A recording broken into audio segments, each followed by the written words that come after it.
Hello, I'm Mary Adam. Today we bring you the latest from Lagos and beyond on African News 24 TV. From politics to social issues, we'll be telling you about stories that matter most to you, and our correspondents are on standby. Let's get straight to it. The headlines.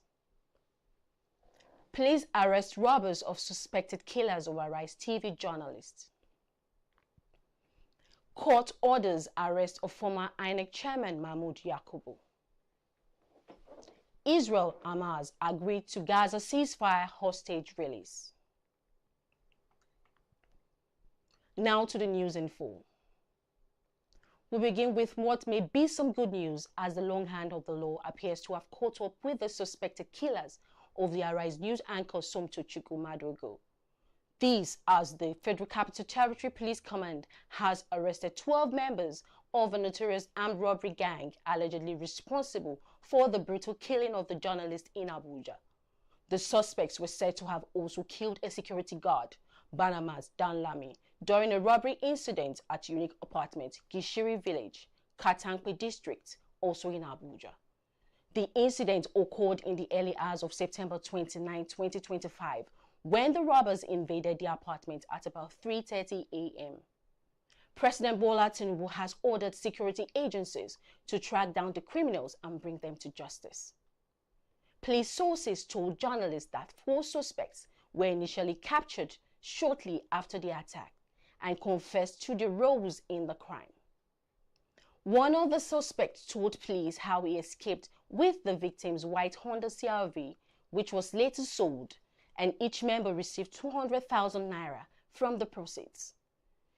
Exhibits recovered from the suspects include 1 fabricated AK-47 rifle, 36 rounds of live 9mm ammunition, 1 locally made pistol, 1 pump-action gun, 2 cartridges, 4 mobile phones, 2 knives, 1 cutlass, and 9 torchlights used during the operation.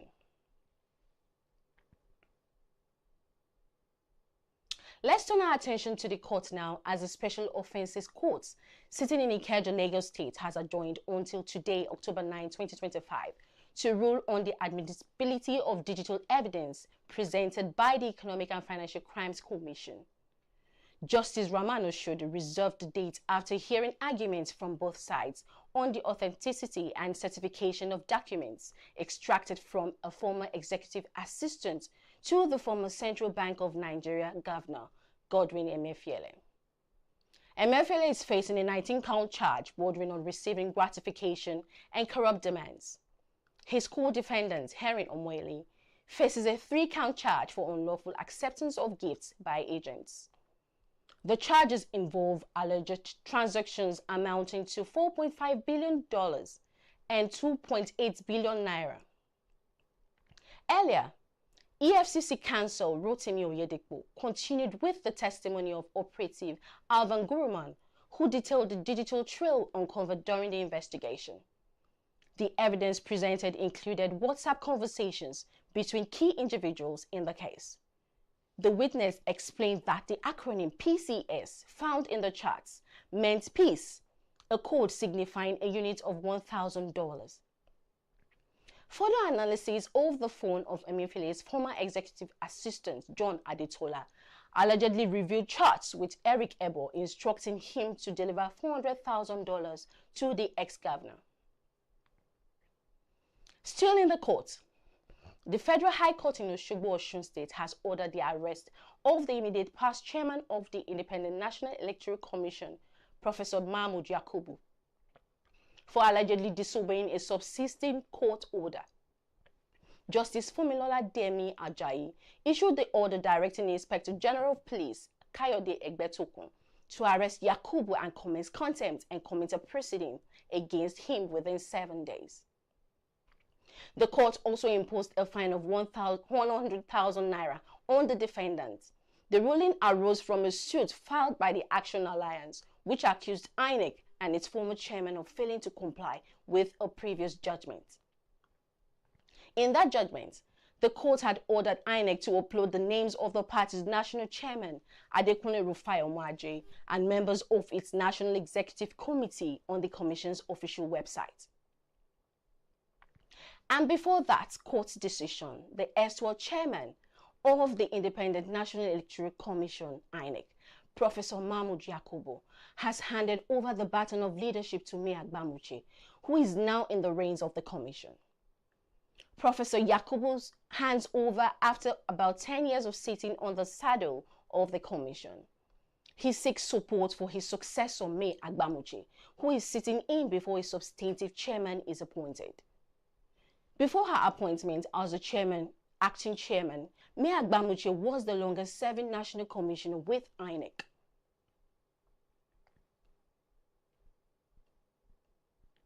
Yakubu has officially handed over the reins of the commission. The brief ceremony held at the INEC headquarters in Abuja marks the end of an era for the outgoing chairman, who has been at the helm since 2015. Professor Yakubu, whose tenure spanned 2 election cycles, said his decision to step aside was in accordance with the constitutional provisions. The outgoing chairman expressed appreciation to staffs and stakeholders for their cooperation over the years, noting that the commission has made significant progress in improving Nigeria's electoral process. Having been privileged to serve the commission for 10 years, with only a few more weeks to serve, I have taken a decision and conveyed same as provided by Section 306, subsections 1 and 2, of the Constitution of the Federal Republic of Nigeria, 1999, as amended. He urged his successor to sustain the Commission's reforms and uphold its independence in coordinating credible elections. Mary Akbar Mochiobu will now oversee INEC's affairs in an acting capacity until a new substantive chairman is appointed. Let's go to the floor of the House of Representatives now, where members of the House of Representatives are in copy of the request by President Bola Tinubu seeking approval to raise $2.34 billion in external capital to support the 2025 budget implementation. In a letter read by Speaker Abbas Tajuddin during plenary, the President explained that the new borrowing of 1.84 trillion naira, equivalent to $1.23 billion, will be sourced at the budget exchange rate of 1,500 naira to a dollar as stated in the 2025 Appropriation Act.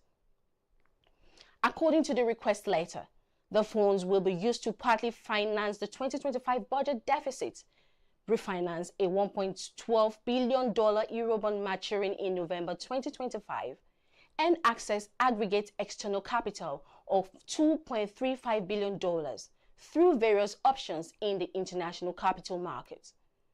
The borrowing plan includes the issuance of Eurobonds, loan syndication, bridge financing, financial facilities from book runners, and direct borrowing from international financial institutions. President Tinubu also proposed issuing a standalone sovereign sukuk of up to $500 million with or without a credit enhancement guarantee to diversify the country's financing sources. Approval of the House of Representatives to raise $2.34 billion in external capital to support the 2025 budget implementation.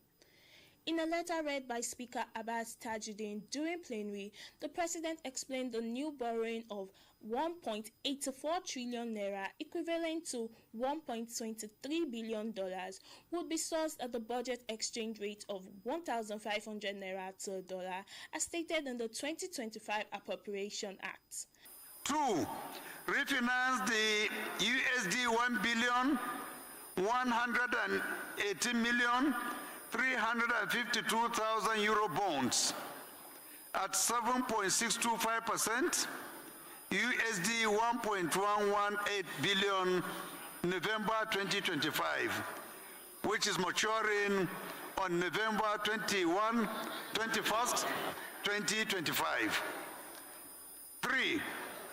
Access aggregate external capital of 2,347,465,000.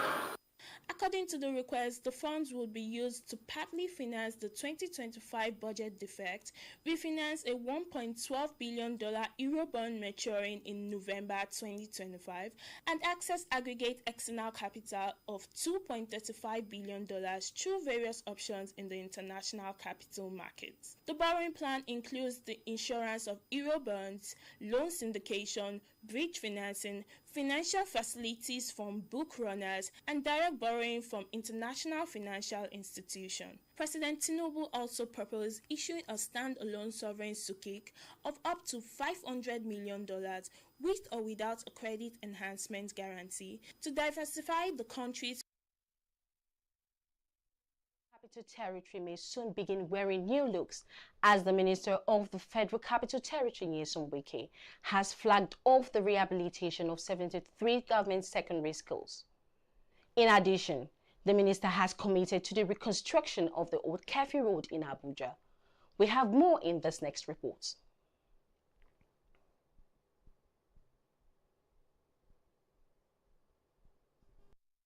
And the reconstruction of the 15-kilometer old Kefi Road in Abuja. Speaking at the launch, Wike said the projects are part of President Bola Tinubu's renewed hope agenda aimed at transforming infrastructure and improving education across the FCT. The old Kefi Road, which stretches from Kado village to Dei, is expected to ease traffic, boost connectivity, and stimulate economic activity in surrounding communities. Wike noted that out of 103 government secondary schools in the FCT, 73 are currently undergoing rehabilitation, with more projects set to begin soon. He emphasized the administration's commitment to the delivering on its promises and thanked President Tinubu for his support. I did assure you that it's not just mere promise, it will be a promise that will be fulfilled, knowing fully well the importance of this road. It's about 15 kilometers, and it was Lubrix that was in charge of the Saburi Road that we have also given this road to do, because we believe in their capacity. We believe in the quality they have exhibited before. The road project is being handled by Lubric Construction Company, the same firm that completed the Saburi 1 and 2 road projects. Wike praised their quality of work and directed the company to hire local labor to benefit residents. Wike also hinted at 27 more project flags off coming soon, calling it an unprecedented effort to transform the capital. In her remarks, the Minister of State for FCT, Dr. Maria Mahmood, described the road as a vital link that would reduce traffic time and drive economic growth. She commended Wike's leadership and reaffirmed the government's focus on inclusive development. Let's go on a break now. When we return, we tell you how Lagos is making 420 new landlords. Stay with us.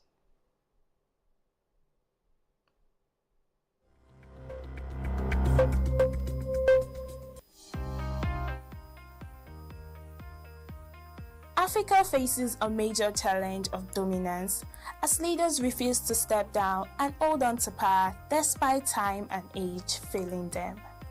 Here are top 10 African leaders who have refused to give up leadership positions despite various challenges. 1. Teodoro Obiang of Equatorial Guinea. He gained power in 1979 and is still in power as the president of Equatorial Guinea till date, making him Africa's longest-serving president. 2. Paul Biya of Cameroon. He gained power in 1982 as the president and at the age of 92 has reportedly declared interest to run for another term during Cameroon's next presidential poll. 3. Yoweri Museveni of Uganda. He gained power in 1986 after seizing a true rebellion and has served as the 9th and current president of Uganda since then. 4. Denis Asonge of the Republic of Congo.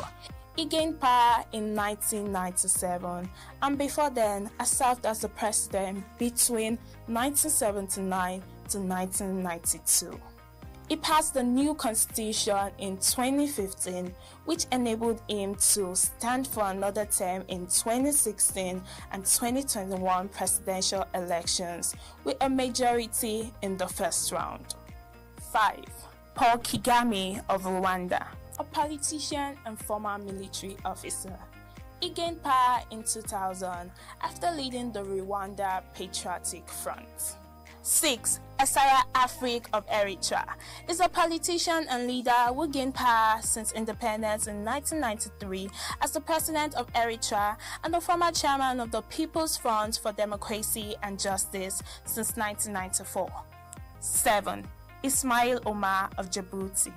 He gained power in 1999 as the president, making him the head of state and head of government of the Djibouti and the commander-in-chief of the Djibouti Armed Forces.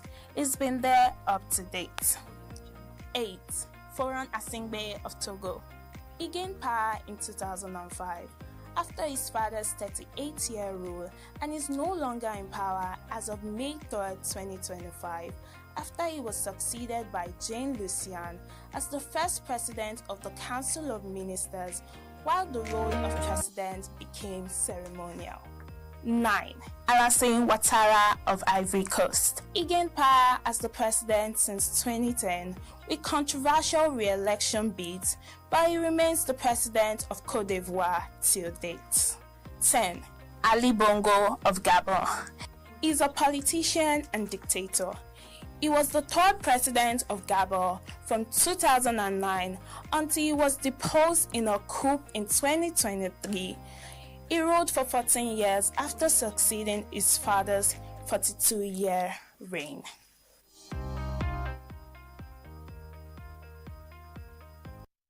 Welcome back.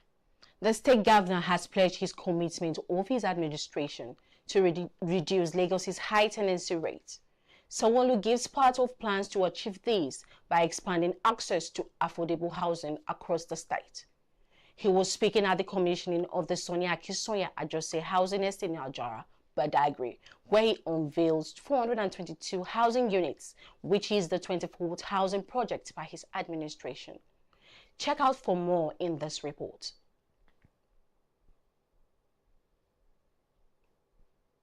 Tenancy rate by expanding access to affordable housing across the state. Speaking at the commissioning of Sonny Ajose housing estate in Ajara Badagry, the governor said government intervention in the housing sector is vital to easing the pressure of rent on residents. The well-being of our people is critical and is paramount for us. We have made conscious efforts to invest in initiatives that stimulate economic growth and alleviate poverty. So particularly this project has created almost 2,000 jobs, both directly and indirectly. Even more jobs will be coming. We want to achieve twice the number of units that we have here. We want to achieve it in phase 2, about 800 plus 1, 2, 3 beds, so that we can go more vertical, and we have the infrastructure there. The roads have been done, so we believe that it will be done quicker, faster, and better. The newly commissioned estate provides 420 modern housing units and is the 24th housing project delivered under his administration. Governor Sanwo-Olu said the state is introducing new policies, including support for mortgage financing and incentives for civil servants to make home ownership more attainable. He also revealed that 20% of the units in Ajara Estate will be reserved for teachers, health workers, and other professionals. These are all very, very, very important landmark developments that Mr. President have also pushed to ensure that housing is a major deliverable under the Renewed Hope agenda. We're planning to also safeguard about 20% for our medical doctors here under the medical guild. You know, doctors want to come and live close to you so that they can go around and service the hospitals also closer. The Minister of Housing are planning and working with them, you know, to ensure that we can give and work with our medical guides. Some of our public servants too, you know, have also indicated, you know, their interest, you know, at coming here. And you residents and citizens of Badagry, I'm sure you have seen this, you are interested, please contact the Minister of Housing and make sure that you are part of this. The Commissioner for Housing, Honorable Maruf Fatai, said the project not only provides homes, but also helps tackle the city's housing deficit by creating opportunities for more Lagosians to own their home rather than rent. This project demonstrates that affordable mass housing delivery in Lagos State is not confined to only one metropolis, from Lekki to Igondo, from Epe to Badagry, from Ikorodu, Igbogbo to Ikeja. The state government resolve remain the same to ensure that every resident, regardless of location, has access to decent and dignified accommodation. Named in the honor of the late former head of service, Mr. Sonny Ajose, the estate stands as a model for inclusive and sustainable housing development in Lagos State. Still in Lagos, in response to the rising cases of building collapse and fire outbreaks across the state government has restated commitment to work with safety and public health. The state governor, Babajide Sanwo-Olu, says safety remains a top priority in his administration's drive towards building a more secure and prosperous Lagos. He was speaking at the 2025 Lagos State Occupational Safety and Health Conference. We have more in our next report.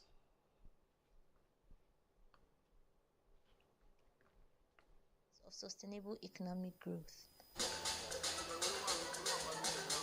This was the central message at the Lagos State Occupational Safety and Health Conference 2025, which brought together government officials, legislators, industry leaders, and safety professionals to advance conversations on creating safer environments for all residents. Governor Babajide Sanwo-Olu, in his address, reaffirmed his administration's commitment to building a safer, healthier, and more prosperous Lagos. And so this conference is also historic because today we formally inaugurate the Safety First campaign, which we just signed an MOU with the Bank of Industry, and the introduction of occupational safety cadre. In her remarks, the Minister of State for Labour and Employment, Nkiruka Onyejocha, commended the Lagos State government for its leadership in workplace safety, while Paul Kalejaye, representing Ajeromi Ifelodun Federal Constituency, emphasized the National Assembly's commitment to enforcing safety and security through effective regulations and oversight. A safe and healthy workforce is the bedrock of productivity. When safety is prioritized, workers perform at their best. Our challenge is to urge every state that is becoming urban to take a cue from what Lagos State is doing. The Director General of the Lagos State Safety Commission, Lanre Mojola, presented a detailed account of the state's achievement in safety management over the past 3 years. Distinguished ladies and gentlemen, I'd like to remind you that since the inception of this present administration, our ministry and agency have recorded remarkable milestones. We have enhanced emergency response time. The Lagos State Emergency Management Agency, LASEMA, has strengthened its disaster preparedness and response mechanism, ensuring timely interventions in crisis situations. Similarly, the Permanent Secretary of the Lagos State Emergency Management Agency, LASEMA, Dr. Olufemi Osanyitolu, outlined the state's ongoing efforts to strengthen emergency response systems. And we have implemented several safety initiatives and protocols, from traffic management all the way to gender equality and social inclusion. Our relevance is mostly behind the scene, and we can be likened to the popular telco mantra, everywhere you go. As men and ladies of the Safety Commission, we're committed to safeguarding every aspect in Lagos life, where residents can indeed go to work and return home safely to their families, where our children can enjoy the vibrant hospitality of Lagos, and where our children in school can indeed be sure that they are safe in our schools. On his part, Lagos State Commissioner for Special Duties and Intergovernmental Relations, Benga Oyerinde, reiterated that safety and health are vital to economic growth and social development. Ladies and gentlemen, you will agree with me that when you look at the circle of disaster management in Lagos State, we've moved from mitigations to preparedness, from preparedness to the response, from the response to the reconstruction, aspect of it and the rehabilitative aspect of it. The conference, themed Occupational Safety and Health as a Catalyst for a Growing Economy, served as a platform for policy dialogue, knowledge sharing, and partnership building, reaffirming Lagos State's position as a trailblazer in the safety management and sustainable urban development.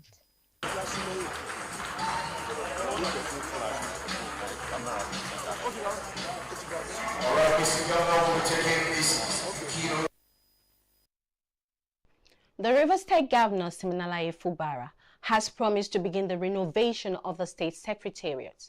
He was speaking during a visit for an on-the-spot assessment after a section of the secretariat was gutted by fire.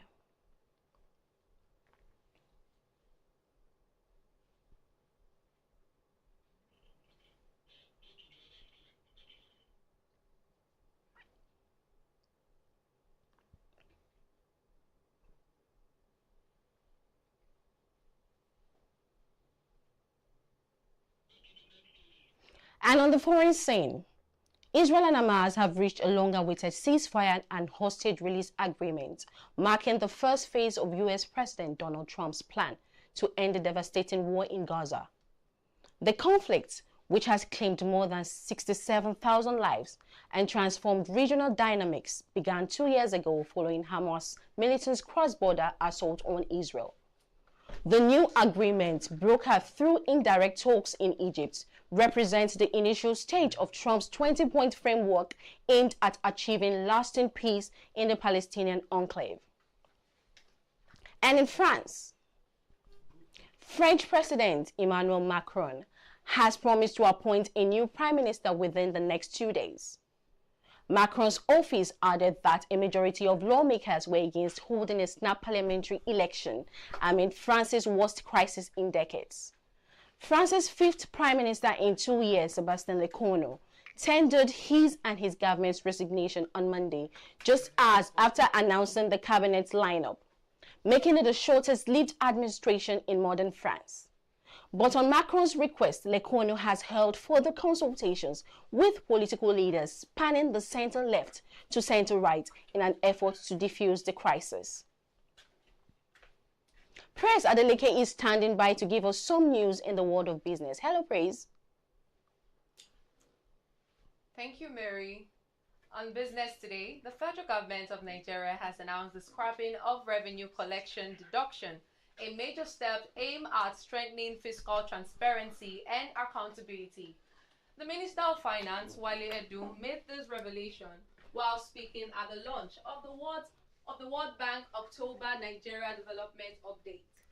The minister said this development followed the directive from the President Bola Tinubu to end opaque deduction practices that have long reduced funds available for national distribution.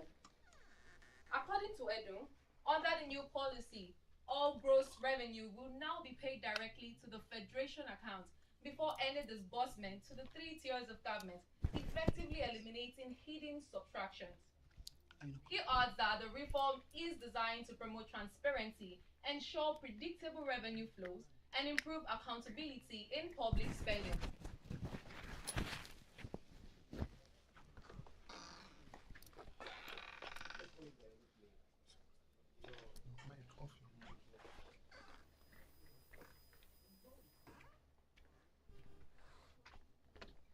And lastly, on business, the chairman of the telecommunication company, MTN Nigeria, and former executive vice chairman of the Nigerian Communication Commission, Dr. Ernest Ndukwe, has called on African governments to prioritize investment in telecommunication infrastructure. Ndukwe, who describes the sector as the backbone of modern economy, was speaking at the Nigerian Economic Summit. He stresses that telecom should be treated as critical national infrastructure, warning that without strong and resilient networks, African economies risk being paralyzed, especially during economic or social shocks. He urged immediate action to expand broadband coverage, improve spectrum management, accelerate fiber deployment, and promote infrastructure sharing. We go on a break now. When we return, Imole and Imisi will be taking us round the world of entertainment and sports. Don't go away.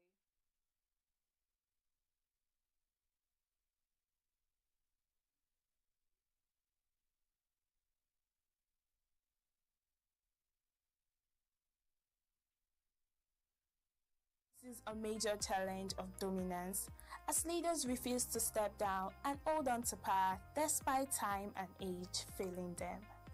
Here are top 10 African leaders who have refused to give up leadership positions despite various challenges. 1. Teodoro Obiang of Equatorial Guinea.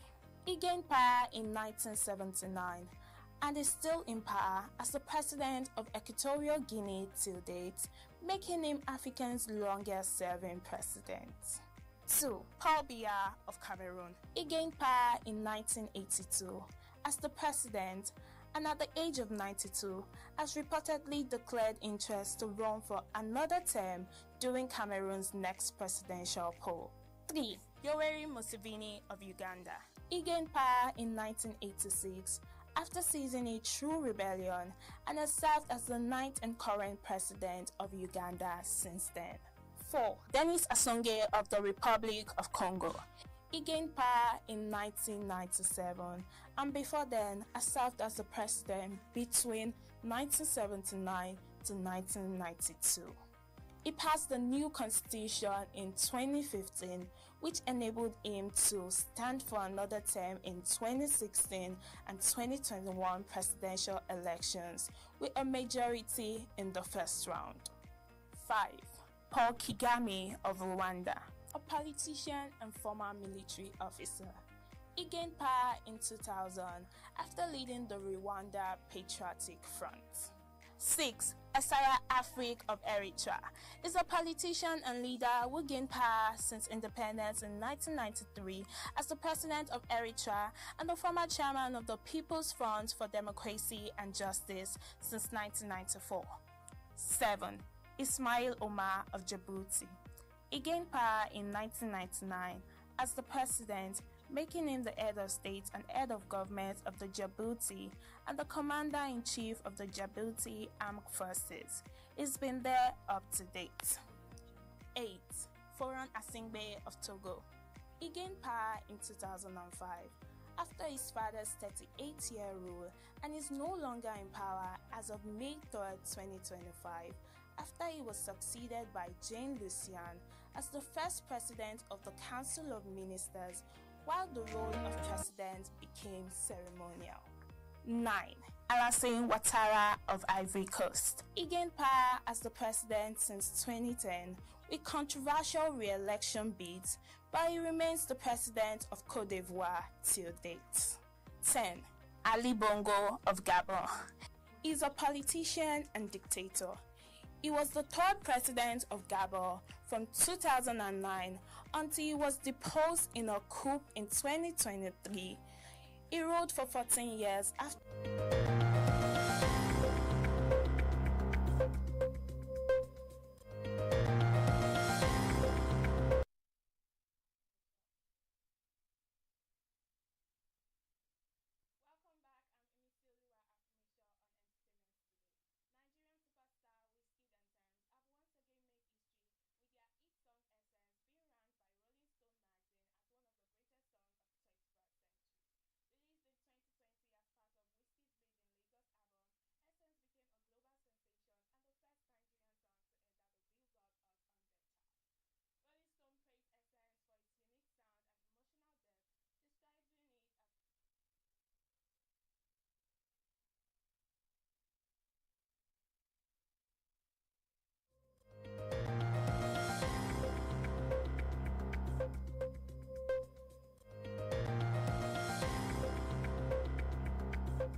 Every morning, we wake up to breaking news that breaks something inside us.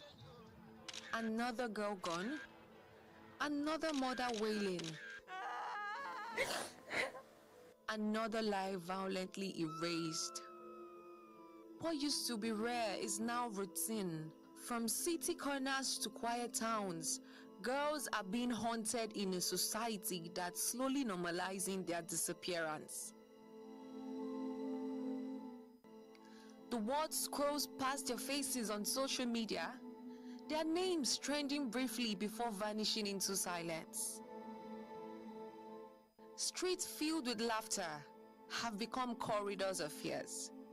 Girls can't walk home safely anymore, not because they did anything wrong, but because being female now feels like a crime. Lured with job offers, attacked by lovers, raped by strangers, or sacrificed in bizarre ritual killings. These girls are caught in a vicious circle that keeps spinning because we keep looking away. Take Inyobong Moron's case. Young, brilliant, simply searching for a job, only to meet her death. Adijat, a LASU graduate.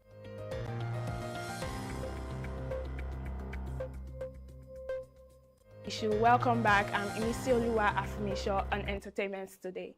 Nigerian superstar Wizkid and Tems have once again made history with their hit song Essence being ranked by Rolling Stone magazine as one of the greatest songs of the 21st century. Released in 2020 as part of Wizkid Made in Lagos album, Essence became a global sensation and the first Nigerian song to enter the Billboard 100 charts. Rolling Stone praised Essence for its unique sound and emotional depth, describing the track that brought African to global stage. The publication also noted how the song opened international doors for both Wizkid and Tems. This isn't the first time Essence has received global recognition, as it's named Rolling Stone's Best Song of 2021 and now is proudly among the magazine's 500 greatest songs of all time at number 414. Essence continues to represent a major win for African music, providing that Afrobeat is not just a sound, but a global movement. Lastly, on entertainment news, former Spice Girl and fashion designer Victoria Beckham is telling her own story in a new 3-part Netflix documentary that follows her journey from music star to fashion icon. The 51-year-old says she cried every day while struggling to keep her fashion business running, admitting deep in debt before making a big comeback in Fashion Freak. The series also looks at her early life when she was bullied at school, her years on Spice Girl, and how she changed from posh Spice to a serious fashion designer. She says her husband, David Beckham, helped her through the hardest time and shows her family life, but avoids talking about her newest son issues, eldest son Brooklyn, and his wife Nicola. The Victoria Beckham documentary gives viewers a real emotional look of her life, family, and rise to success. Imola Johnson is ready to take us on the updates and world of news. Thank you, Inisi. On the sports scene, the newly elected president of the Nigerian Rowing, Canoe and Sailing Federation, Dr. Akin Ogunbiyi, has pledged to prioritize the development of sporting infrastructure across the country as part of his vision to reposition aquatic sports in Nigeria. Ogunbiyi emerged unopposed during the Federation's elective assembly held at the media center of the Moshood Abiola National Stadium in Abuja. He secured all 13 votes cast to officially take over leadership from the former president, Rear Admiral Festus Obemi. Shortly after his election, the new president outlined his strategic plans to elevate rowing, canoeing, and sailing to global standards. He emphasized that infrastructure development would serve as the foundation for talent discovery and capacity building across Nigeria's numerous water bodies, which remain largely untapped for sporting purposes.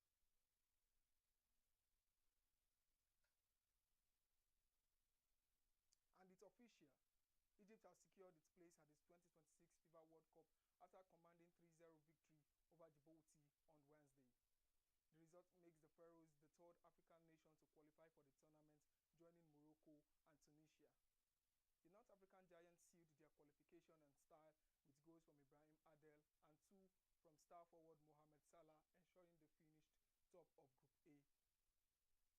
The match played in Casablanca confirmed Egypt's dominance in the qualifiers as they wrapped up an unbeaten campaign with 23 points, placing them out of reach of second-placed Burkina Faso, who defeated Sierra Leone 1-0. This will mark Egypt's fourth appearance at the global showpiece as they prepare to represent the continent once again on football's biggest stage. Elsewhere, Cape Verde's hopes of a first-ever World Cup qualification remain alive following a 3-3 draw against Libya, while Ghana strengthened their position in Group I with an emphatic 5-0 win over the Central African Republic in Meknes. The Black Stars now need just 1 point from their final match against Comoros in Accra to confirm their qualification. Africa's World Cup race continues to intensify as team battle for the remaining spots. And that is on sport. Over to you, Mary, for the rest of the bulletin.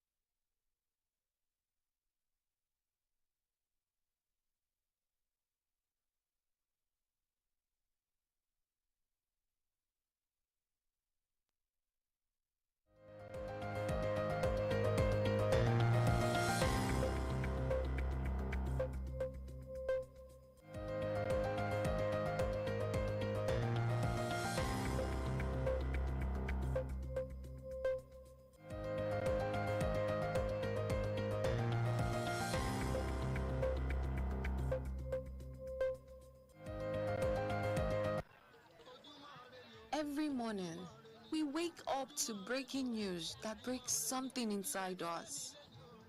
Another girl gone, another mother wailing,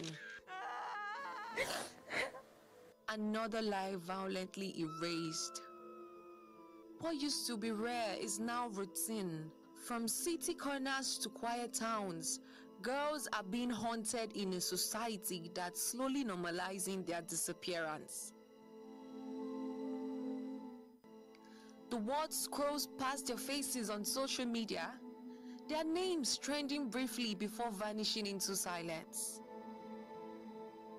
Streets filled with laughter have become corridors of fears. Girls can't walk home safely anymore, not because they did anything wrong, but because being female now feels like a crime. Lured with job offers, attacked by lovers, raped by strangers, or sacrificed in bizarre ritual killings. These girls are caught in a vicious circle that keeps spinning because we keep looking away. Take Inyobong Moron's case. Young, brilliant, simply searching for a job, only to meet her death. Adijat, a LASU graduate, was found dead in her boyfriend's apartment. He's now on the run. Bàbá tó pa ọmọ mi mọ̀ pé bàbá ẹ̀gbọ́n wà pẹ̀lú mi torí mi ò rí bàbá ẹ̀ rí. Mo bá ṣàdúrà mo kàn rí yàn kan tó wọ white ọ̀nkú pẹ̀lú jàlábíà. Ẹni yẹn dẹ̀ ṣí ilẹ̀kùn. Ẹni yẹn ṣí ilẹ̀kùn. Mo bá pẹ́ bí ṣe ní kí n lọ báyìí. Mo dákú ni mo ṣe gbé mi. Bàbá boy yẹn.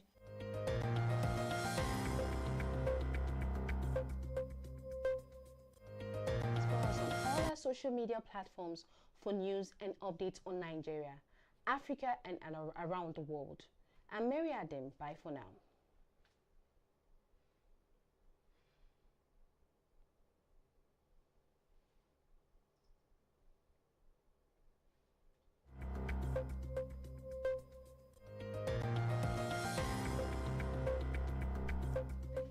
This moving of is bad.